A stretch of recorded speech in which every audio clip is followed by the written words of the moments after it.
Feeding time sa ating mga alagang isda.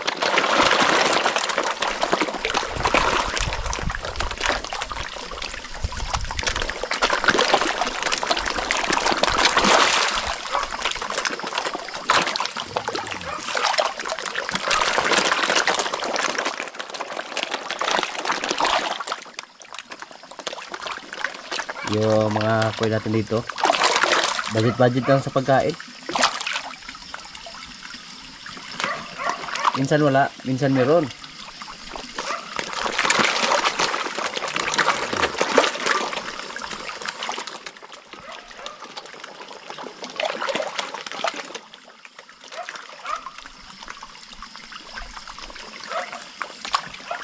Pero pag nasamad pa na sila, kahit hindi lang natin pagkainan, okay lang. Hindi sila mamatay. Doon sa kabila, may tuloy tayo na nalagay doon. Hinalo natin sa ating mga tilapia. Kahit hindi natin sila binigyan ng pagkain doon, lumaki pa rin. Basta mantan lang.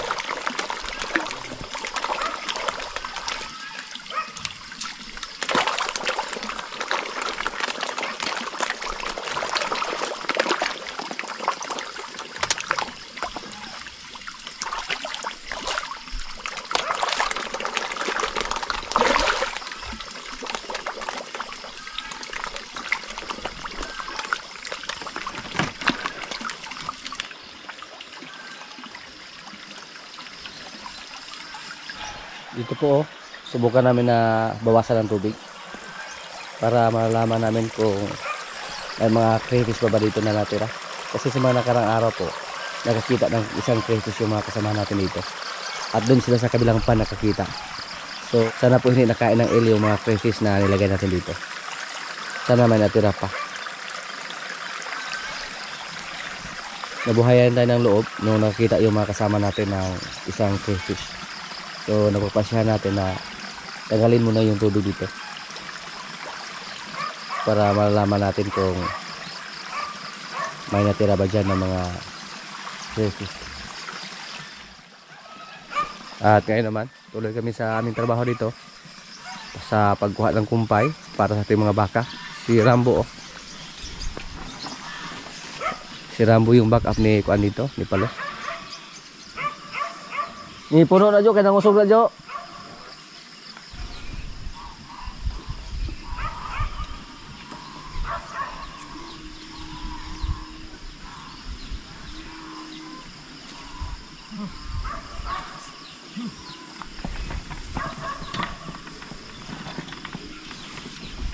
Sila na duha?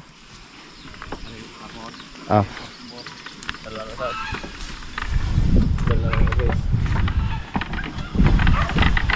Sasangay na ba na mo Soy? Si Tisoy o si Soy Soy nagkauban. Kailan na ka na Soy? Lababa? Kailan na kayo singalan? Ha? Si Tisoy na siya Soy? Oh. Tisoy na?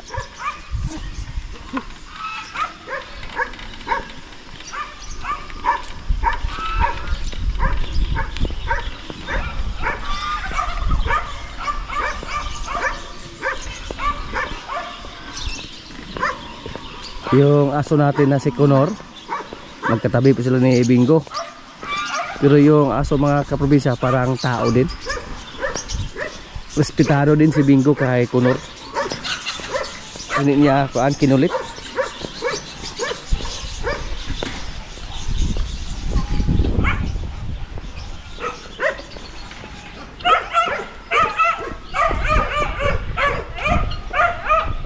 Napila lang muna yung kunin namin ngayon. Pero susunod yung tubo. Ilan lang yung natira namin dyan na napier. Wah. Ngiti Soy. Ada si pesik Soy. Oh.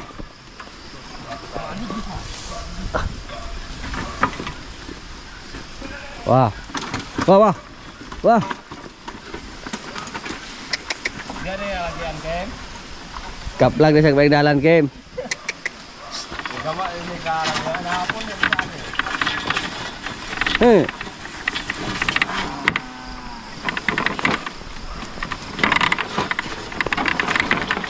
Buag kayo ng balon anak Kem. Nalimot ko gahapon Jo. Natoy gwapo kay para balon dito sa iyong Jo. Balhon. Oh. Dito sa daang balay.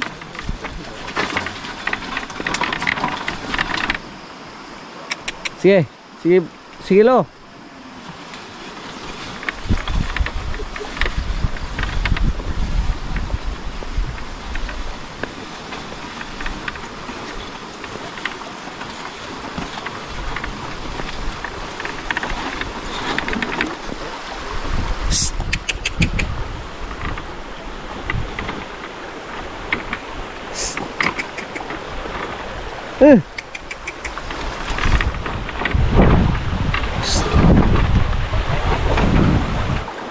Gimana lo gina? Ang bait dito sa mga kaprobinsya oh. Hindi lang hinawakan yung tali niya. Parang si Soy Soy din, mabait.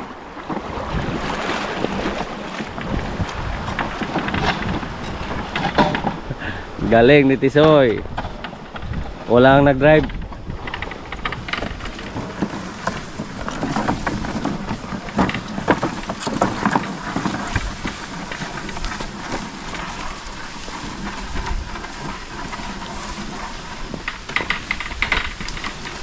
Gila-gila to yung kim-kim ng pagsakay oh.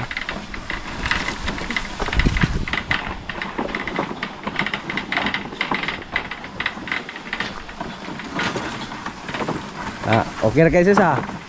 Ano si Tisoy Soy? Kadong gaw na Soy, kailan ka to? Ilalahan ng mga kadre Soy, mga silingan na to, mga kasamahan natin. Kilalanin mo silang lahat. Haluksan mo Soy, Soy, ano, suro na.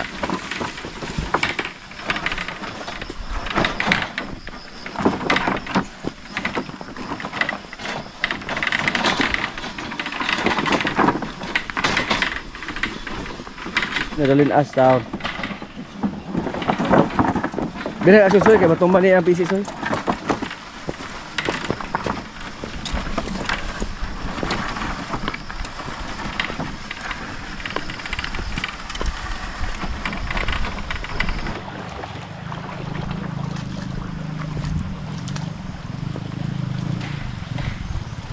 Ayaw anak Soy.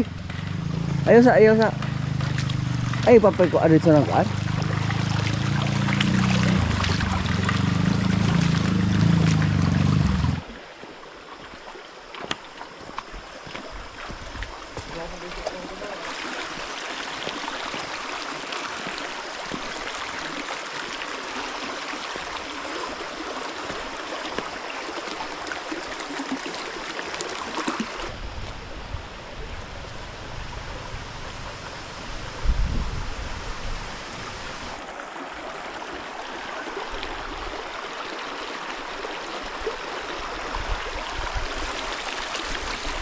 Napakinabangan na namin yung ating mga tanim na napiro. Nakatulong sa ating mga alaga.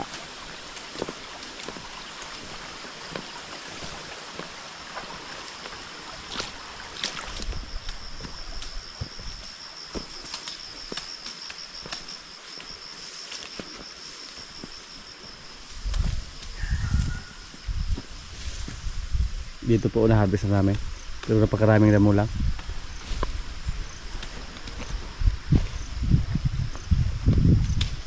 Lumalaban yung napier sa mga damo. Okay.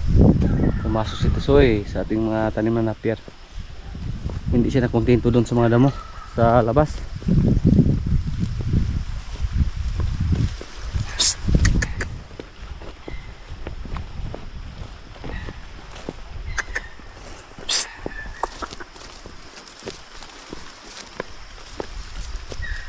Labas lang Tisoy, labas. Sundan mo lang muna yung kainin mo. Maawa tayo sa napier.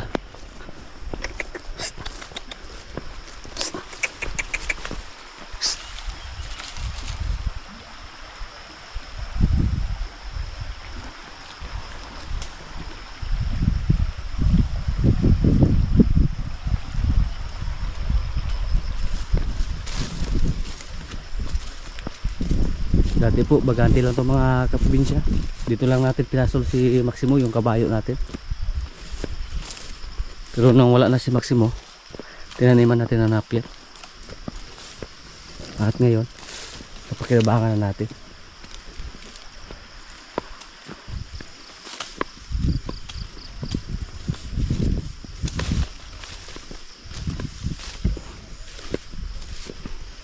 Tingnan natin doon kung ano na resulta sa ating mga napier doon. Yun po ang una nating tanim.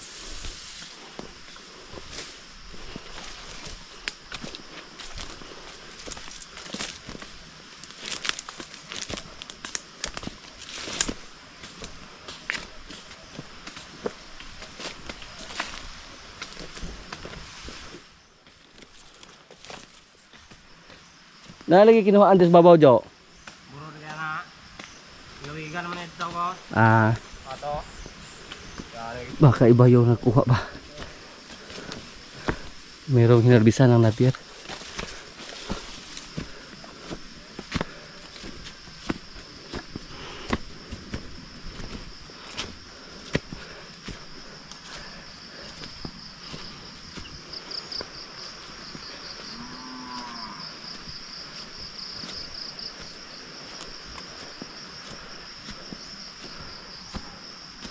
Napakaraming damo. Mukhang kailangan taniman ulit ng napier.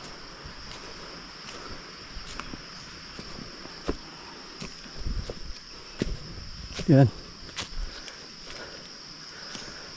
Wala nang napier dito. Namatay yung napier. Yung ginawa ni bro dito, pinastulan lang niya ng kalabaw. Kasi wala nang napier.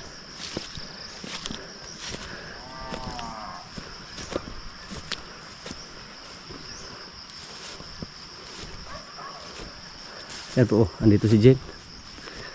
Parting busugan ni Jen. Kasi maraming damo dito. Kailangan to sprayhan mga kaprobinsya para mamatay yung mga damo na yan. Tapos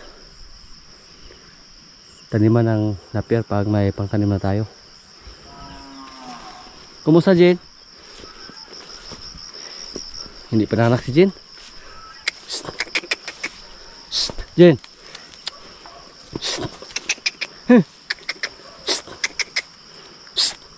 Malaki na yung tiyan niya.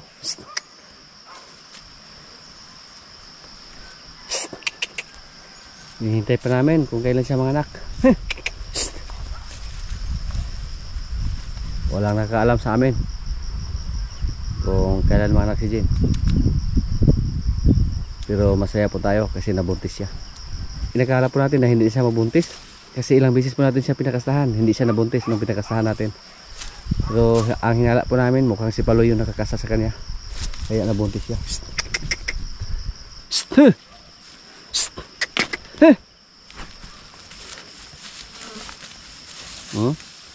Malaki na yung diri niya. Hindi na siya kumain sa mga maraming damo dito. Mukhang nagsawa na siya. Tapos ang taba niya 21,500 na yung bilhin natin sa kanya.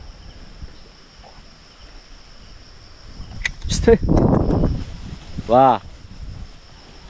Hindi namin siya pinahila ng karusa. Baka makunan pa siya or may mangyaring masama sa kanyang binagbubuntis. Kaya bumili kami ng isang kalabaw pa na si Rambo.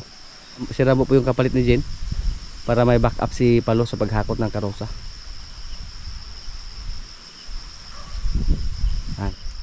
Wala na yung napier natin dito. Nangailangan tayo dito ng maraming similya ng napier para pangtanim. Sprayhan lang namin to. Hinala po namin ni Jen na manganak siya ngayong January or February. Hintayin na namin kailan lumabas yung kanyang anak. At sana magmana ni Palo.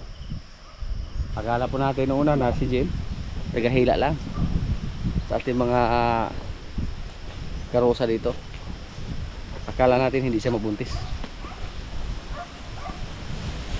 pag ma-harvest po namin lahat yung mga napir natin dito, patubuin po natin ng husto para dito tayo kukuha ng similya para itanim doon. Nangailangan tayo ng maraming paka. Mas maganda po itanim yung hybrid na napier. Kasi yung mga napier doon na namatay, mga palang sila, mga native. Yung hybrid, mga malalaki yung katawan, tapos malambot, at saka walang dapaw or hindi ba matulis yung kanilang mga dahon. Walang didikit sa ating balat, hindi sila masakit.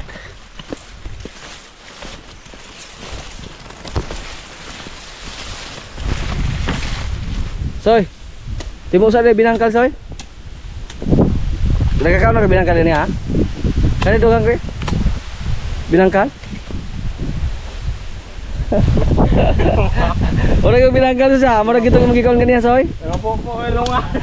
Wa ay lunga soy. Soy, binangkal dire, wa ay lunga. Naka-snacks na si Tisoy oh.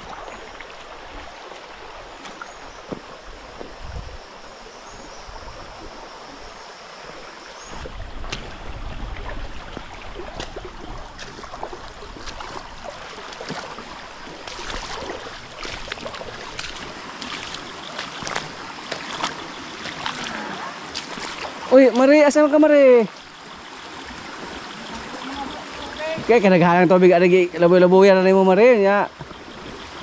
Kakusgaw na naman to sa island. Imuhakos ka na?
nga po ako sa mga Bingala maglimlim mga kaprobinsya.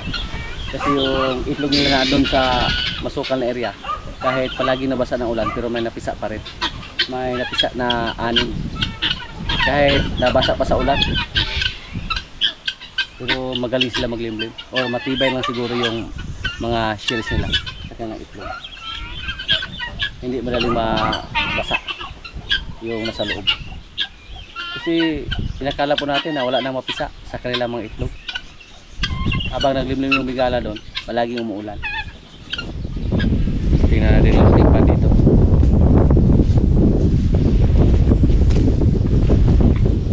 Bawasan na yung tubig oh. Sana may makita tayo ngayon ng mga crayfish ba. Kahit makakita lang tayo ng dalawa, masaya na tayo.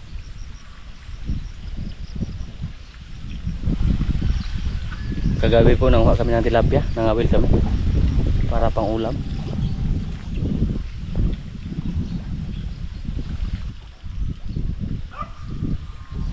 Bawasan na namin ng tubig ngayon pag wala kami makita na crayfish. Mamayang gabi maglagay tayo ng pagkain doon sa may bato. Tuwing gabi po lumabas yung mga crayfish, i-try lang natin, baka may kumain sa inilagay natin na feeds. Yung mga kalabaw namin oh, pagkatapos sila magkatrabaho, nilagay namin dyan para mabusog sila. Pati si Palo andun oh. Yan, pinakain namin sa mga napier na nasa gilid ng ating tangkal. Tirambuan doon, yan po ang paborito niyang fish to.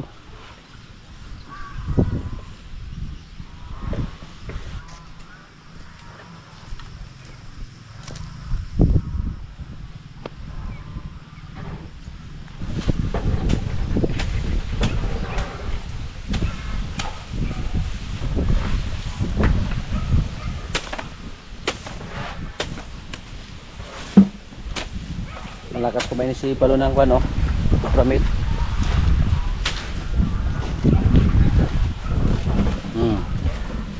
Relax lang lo. Mag-abang ka lang dito habang magpakain tayo ng baka para makakain ka ng feeds.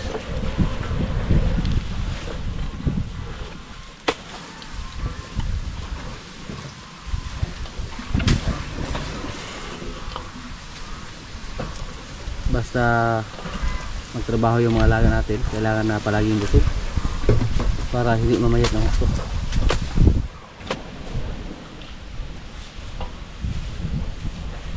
Ubusin mo yan.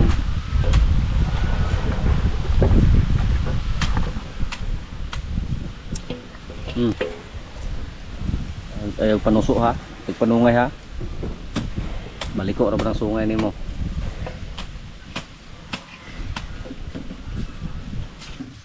Pag may mga alaga tayo, hindi tayo dapat magkumpiyansa. Kasi si Palo nanuwag, muntik na matamaan si Jojo kanina.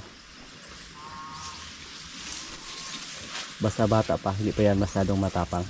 Pero pag magkaedad na rin yung hayop, andun na lumabas yung tunay na ugali ng hayop. Na hayop talaga. Kaya hindi tayo dapat magkumpiyansa. Kahit sabihin pa natin na mabait. Yung kambing natin, nag-ingay na naman. Sabi niya kulang yung pagkain. Walang ipil-ipil, walang napier. Magkuha tayo ng kuan. Ipil-ipil. May uwak naman oh. Nagmanman sa ating mga sisiyo. Yung kulay itim. Yan ang isa sa mga predator ng sisiyo dito sa amin, yung mga ibon. May isa pa oh.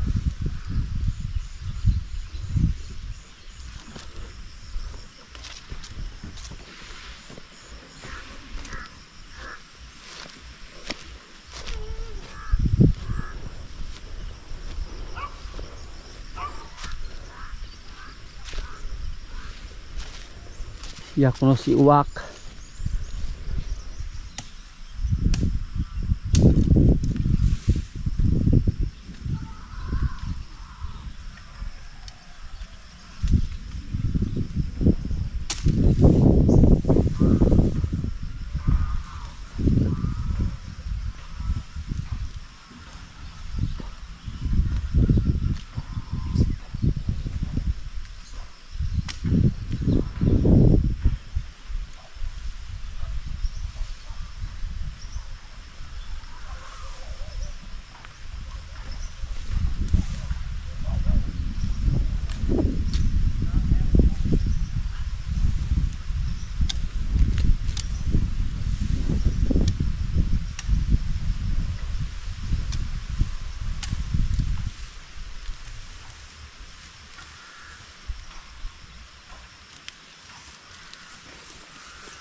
kailangan po natin i-trim yung ating ipilipil para dumami yung dahon nila. Andito tayo sa bundok. Palagi po tayong busy. Hindi tayo maubusan ng trabaho. Pag maubos niya yan, sigurado tayo na mabusog siya. Tapos pinakain pa natin ng fish kanina.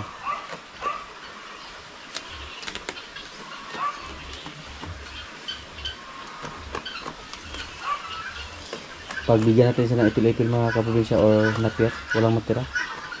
Malakas siyang kumain. Hindi katulad sa kanyang nanay yung blackhead dati. Pag bigyan natin ng maraming ipil-ipil, hindi niya maubos. Mapili sa pagkain ba? Pag mahulog na sa sahig, hindi na kainin.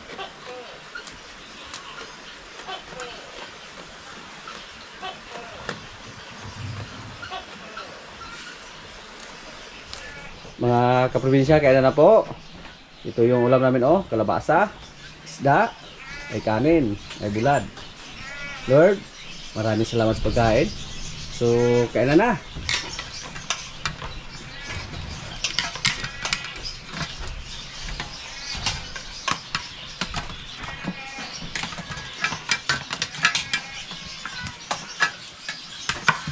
Salamat ito ha.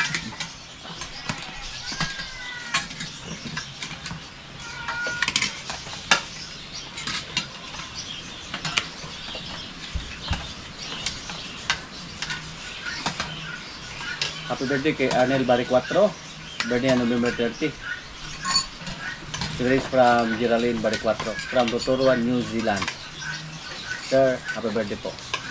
Kain po tayo. Kain soya. Ito din yung mga lan, sir? Gerald? Ito din yung mga lan? Rowie. Kailan na ka, bro? Rowie na siya. Rowie pa yun. Mahal Rowie na yun tayo. Da. Ya, ako doon yung nanay na. Ako doon yung mga nanay. Hindi ako ng Jojo Soblang.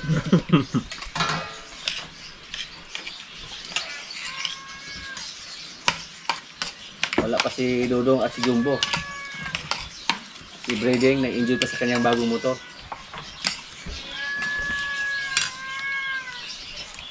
Ang sunod na bumili ng motor si Burot. Ano na pinikaw si Burot ay? Ano dahil?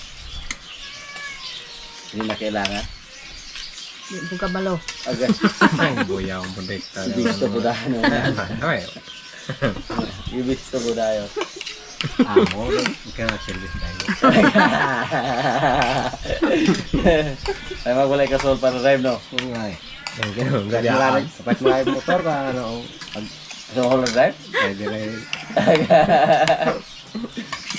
Problema kang tag-iyan ka nang ipapati-bati. Ito yung nahatag yung doon. Kung saan yung plan lang, maligyan na yung usok. Hindi ko lang ano ito. Ay nanay, anak ko magkakuan. Hindi ko dekap. Siya, balo. Ito, pinang kaboy. Shit na. Ay, ganun. Ay, oh.